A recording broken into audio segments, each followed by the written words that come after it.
Hello नमस्कार मंडळी। आज आपण बनवणार आहोत झणझणीत मिसळ। चला तर मग सुरुवात करूया। इथे मी तेल, हळद, मीठ टाकून घेतले आहे आणि त्याचमध्ये मी मूग आणि मटकी टाकून घेतली आहे। ते छान उकळवून घेणार आहे आणि त्यामध्ये पाणी जास्त टाकलं आहे कारण तेच पाणी मी यूज करणार आहे। आता इथे एका साईडला मी गोडा मसाला करायला घेतला आहे। मध्ये मी खोबरं, लसूण, दालचिनी, काळी मिरी, धने, लाल मिरची हे टाकून चांगलं भाजून घेत आहे। ते भाजून झाल्यानंतर आता मी कांदा भाजून घेत आहे। त्याचमध्ये मी कढीपत्ता आणि कोथिंबीर टाकून घेतली आहे। तेही छान भाजून घेणार आहे। आता मसाल्याचे साहित्य छान भाजून झाल्यानंतर त्याला मी आता मिक्सरला लावून घेत आहे। हे बघा असं बारीक करून घ्यायचं आहे।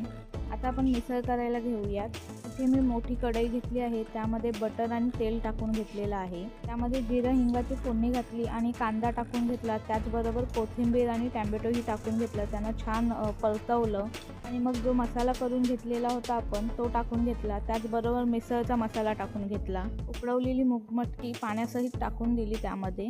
त्यावर थोडी कोथिंबीर टाकली आणि छान उकळ येऊन दिली। मग झाली आपली मिसळ फरसाण आणि कांद्याबरोबर तयार आहे। तुम्हीही ट्राय करा।